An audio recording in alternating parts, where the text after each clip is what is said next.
चलिए, स्वागत है सभी बच्चों का आज की इस फिर क्लास में।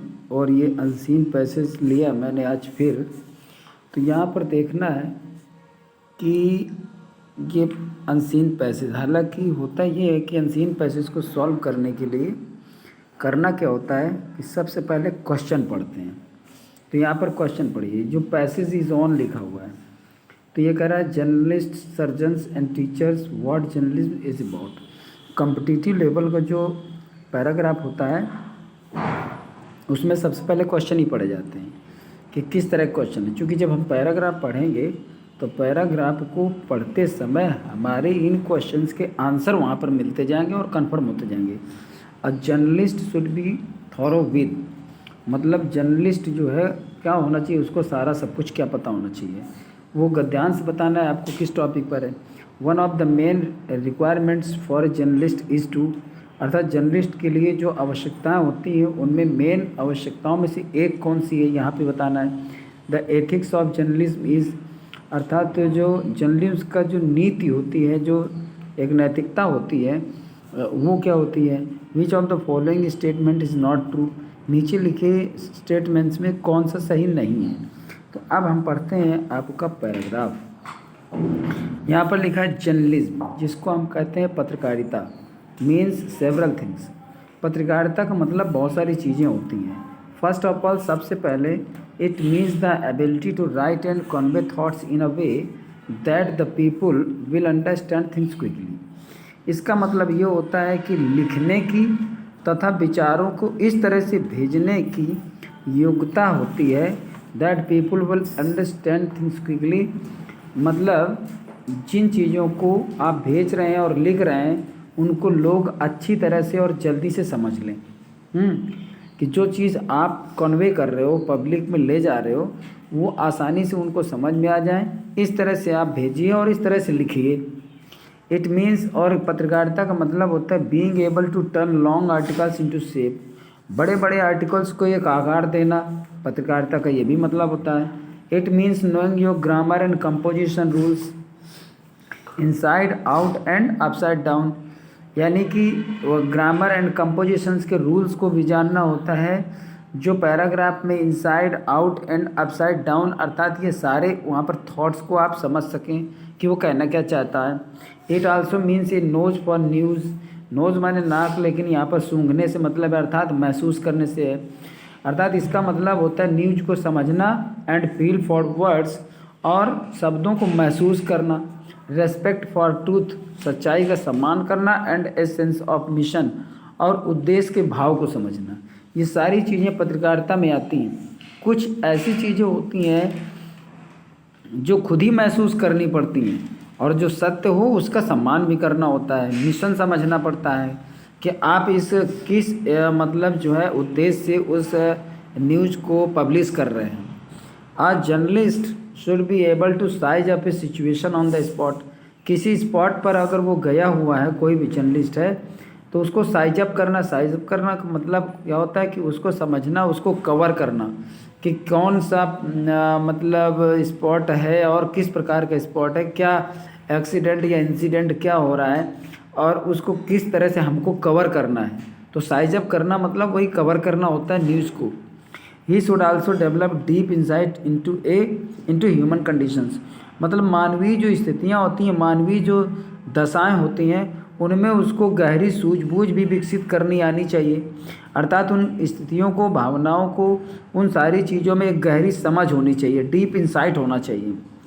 Nobody can teach you the final aspect of journalism, कोई भी व्यक्ति आपको पत्रकारिता के सबसे अच्छे पहलू सिखा नहीं सकता, कोई नहीं सिखा सकता पत्रकारिता का जो पहलू होता है।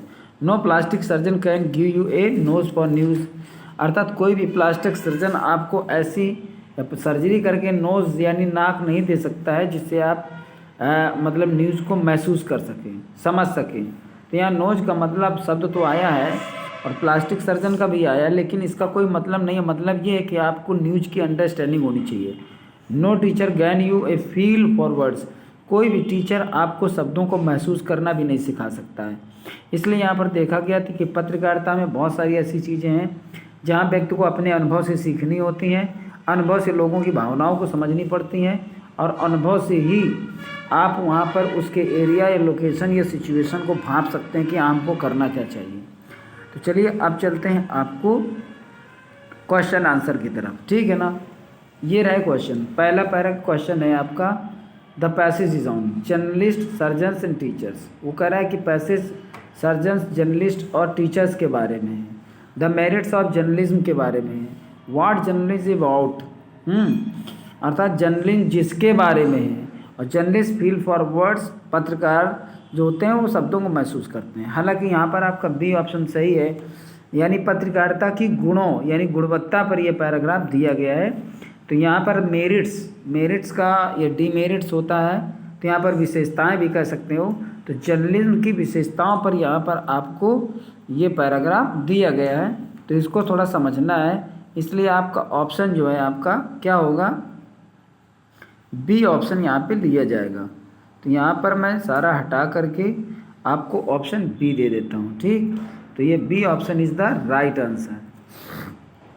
अगला दिया है, a journalist should be thorough with, यानी एक जर्नलिस्ट को संपूर्ण ज्ञान होना चाहिए, भरा होना चाहिए किससे, all the rules of writing, लिखने के सारे नियमों को उसको ज्ञान होना चाहिए। द न्यूज़ का ज्ञान होना चाहिए। ग्रामर एंड कंपोजिशन, ग्रामर और कंपोजिशन का ज्ञान होना चाहिए। Insight into human conditions, human conditions की गहरी समझ होनी चाहिए। वैसे तो यहाँ पर पूरी तरह से सारे यहाँ पर नियम लागू होते हैं, लेकिन यहाँ पर आपका सी ऑप्शन होगा, ग्रामर एंड कंपोजिशन की समझ उसकी होनी चाहिए। इनसाइड एंड आउट एंड उसमें दिया था inside out and up down side, ठीक, ये पूरा दिया था कि उसका ऊपर नीचे अंदर बाहर सब कुछ पता होना चाहिए, ग्रामर एंड कंपोजिशन उसके पता होना चाहिए। तो मेन पॉइंट आपका यही है, इसलिए ऑप्शन यहाँ पर सी लिया जाएगा। फिर है, one of the main requirements for a journalist is, अर्थात जो जर्नलिस्ट की जो सबसे मूल आवश्यकताएं होती हैं उनमें से एक कौन सी है, कह रहा है edit articles, have a good nose for news, फिर लिखा है रेस्पेक्ट एवरीवन, फिर लिखा है एक्सप्लॉइट ए सिचुएशन। तो यहाँ पर आपका ये होना चाहिए, have a good nose for news, यानी न्यूज़ की एक अच्छी समझ होनी चाहिए, अर्थात वो सूंघ सके, उस न्यूज़ को समझ सके, इसलिए यहाँ पर आपका बी ऑप्शन होगा। आर्टिकल्स, एडिट आर्टिकल्स, यहाँ पर ऐसी कोई बात नहीं है। और रिस्पेक्ट एवरीवन, सबका सम्मान नहीं बल्कि सच्चाई का सम्मान करना है। एक्सप्लॉइट ए सिचुएशन, अर्थात उस सिचुएशन को एक्सप्लॉइट करना, शोषण करना, अर्थात गलत ढंग से प्रयोग करना, ये सारी चीज़ें नहीं होनी चाहिए, इसलिए आपका आंसर यहाँ पर बी है। फिर लिखा द एथिक्स ऑफ जर्नलिज्म, यानी पत्रकारिता की नीति क्या है, यानी नैतिकता क्या है। तो यहाँ पर रिस्पेक्ट फॉर ट्रूथ दिया है, एबिलिटी टू राइट दिया हुआ, अंडरस्टैंडिंग पीपल दिया हुआ, search for news.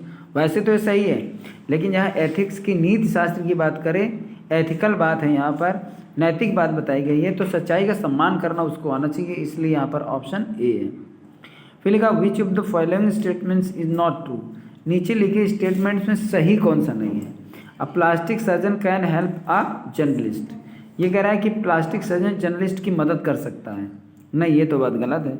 A teacher can hardly assist journalist, एक अध्यापक जर्नलिस्ट की शायद ही मदद कर सकता है, सहायता दे सकता है, ये बात सही है कि मतलब ये मान कर चलिए कि टीचर जो है जर्नलिस्ट को कोई सहायता नहीं दे सकता। असिस्ट माने हेल्प करना होता है, हार्डली माने मुश्किल से मदद कर सकता, मतलब नहीं कर सकता है, हार्डली को निगेटिव लिया जाता है। Everyone can not be journalist, ये भी बात सही है, हर आदमी जर्नलिस्ट नहीं बन सकता है। A journalist should be able to convey his thoughts to his readers, यानी जर्नलिस्ट को अपने पाठकों तक अपने विचारों को ले जाने के योग्य होना चाहिए, अर्थात ऐसा कुछ लिखे, इस तरह से मैसेज को कन्वे करे जिससे कि उसके रीडर आसानी से ये बात समझ जाए, ठीक है ना। तो यहाँ पर आपको करना क्या है, यहाँ पर ये भी सही है, ये भी सही है, ये भी सही है। वो कह रहा है जो नॉट ट्रू यानी सही ना हो, तो आपका ऑप्शन ए है यहाँ पर, तो ए ऑप्शन इसमें लिया जाएगा, ये आपका सही ऑप्शन है। तो ये आपका क्लोज टेस्ट था, शॉर्ट पैराग्राफ था, और इसको आप समझिए और देखिए कि पैराग्राफ कैसे किया जाता है, और फिर इस वीडियो को लाइक ज़रूर कर दें, चैनल अगर सब्सक्राइब न किया हो तो ज़रूर करें, शेयर भी कर दें। तो बहुत बहुत धन्यवाद, फिर मिलते हैं अगले वीडियो पर।